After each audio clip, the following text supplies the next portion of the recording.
ई-सिटी news पहुंचाएगा आप तक हर खबर।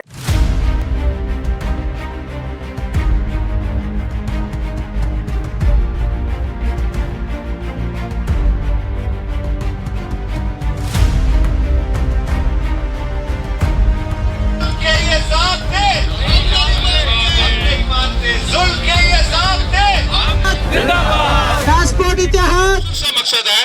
कि हमारे पिछले 2-3 माह से कस्टम की एएसओ और इनकी इंटेलिजेंस और इनके बहुत सारे डिपार्टमेंट हैं जो हमारे गाड़ियों को पकड़ दकड़ में लगे हुए हैं और हमारे जो ओनर हैं उनको भी एफआईआर में नामजद करना, हरासमेंट करना, हमारे ड्राइवरों को एफआईआर में करना, हरासमेंट करना। इसका मैं बड़ा पहले हम एहतजाज के तौर पे कस्टम हाउस के गेट पे बड़े वाज़ेह तौर पे हम बयान कर चुके हैं, लेकिन आज जो है वो काफी हद तक रवैया जो है कस्टम का चेंज भी हुआ है और आप अभी भी मीटिंग के लिए कलेक्टर साहब ऊपर बुला रहे हैं, लेकिन वो जो हमारी मुज़ाकराती टीम है वो जिसको हमने अभी फुल अख्तियार दिया था वो मुज़ाकराती टीम जाएगी, वो कलेक्टर साहब से बातचीत करेगी, लेकिन हमारा काम है हम सब लोग अपने अपने फील्ड में रह के काम करेंगे। मुख्तसर बात मैं जो समझाना चाह रहा हूँ चीफ कलेक्टर कस्टम साहब से हमने जब गेट पे आज से 48 घंटे पहले ये बात की थी कि लिहाजा खुदा के लिए ये बात समझने की कोशिश करें कि ट्रांसपोर्टरों का इस कस्टम के मामले में किसी किस्म का कोई तल्लक नहीं है। हम ना तो डॉक्यूमेंट फाइल करते हैं, ना हम ड्यूटी भरते हैं, ना ही हमारा कोई किसी किस्म का भी कस्टम के मामले में ये डॉक्यूमेंट कंप्लीट कराने में किसी किस्म का तल्लक है। ये सारा काम इंपोर्टर का होता है, एक्सपोर्टर का होता है या क्लियरिंग एजेंट का होता है। हमें एक्सपोर्टर, इंपोर्टर या क्लियरिंग एजेंट जब तमाम कागजात, तमाम पेपर्स मुकम्मल हो जाते हैं, कस्टम ड्यूटी मुकम्मल हो जाती है, कस्टम एग्जामिनेशन हो जाता है, केपीडी हेड ऑफिस के तमाम ड्यूज क्लियर हो जाते हैं, टर्मिनल के तमाम ड्यूज क्लियर हो जाते हैं, तो उसके बाद जो है हमें पेपर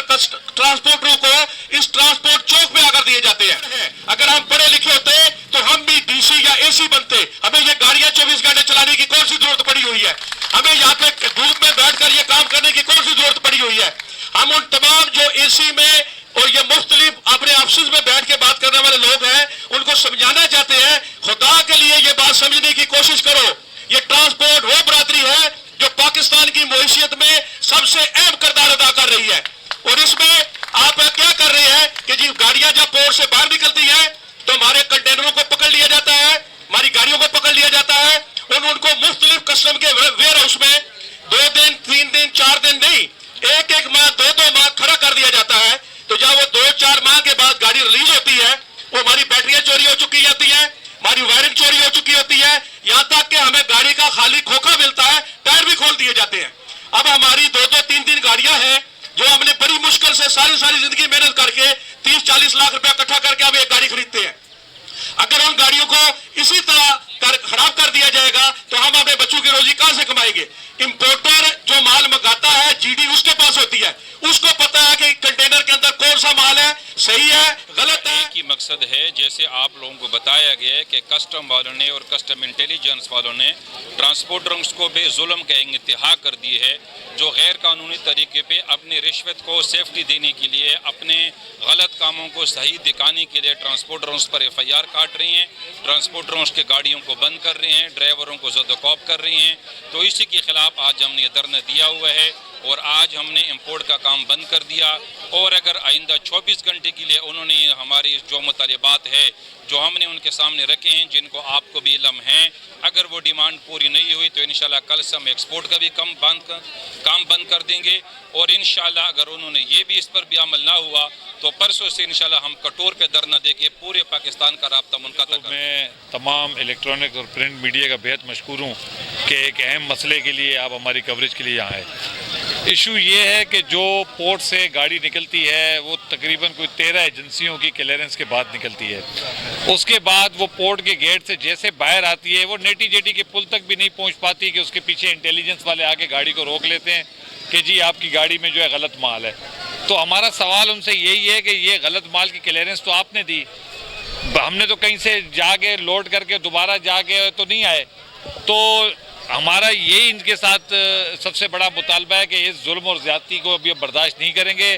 जो 3-3 महीने 4-4 महीने हमारी गाड़ी को ये सीज कर देते हैं, उसके बाद गाड़ी किसी काम की नहीं रहती। हम गरीब ट्रांसपोर्टर हैं, इस मुल्क का पहिया भी हम चला रहे हैं, ये पहिया चलता है तो मुल्क आगे तरक्की करता।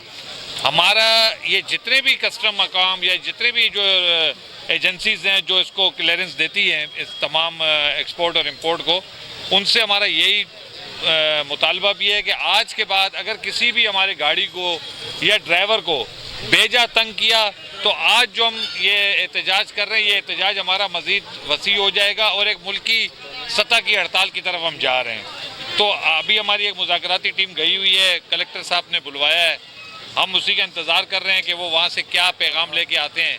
अगर उनके कोई लचक नहीं दिखाई गई तो हमने ऐलान कर दिया है कल से एक्सपोर्ट का भी, और तमाम जो हमारे गुलाम मोहम्मद आफरीदी साहब ने भी कहा कि हमारी फैसलाबाद, सियालकोट और जितने भी ड्राई पोर्ट्स हैं उनसे भी बात हो गई है, इंशाल्लाह कोई भी एक्सपोर्ट का अगर ये मुल्क का नुकसान होगा तो इसकी तमाम तर जिम्मेदारी कस्टम हुकाम और इस मुल्क की पॉलिसी बनाने वालों के खिलाफ होगी।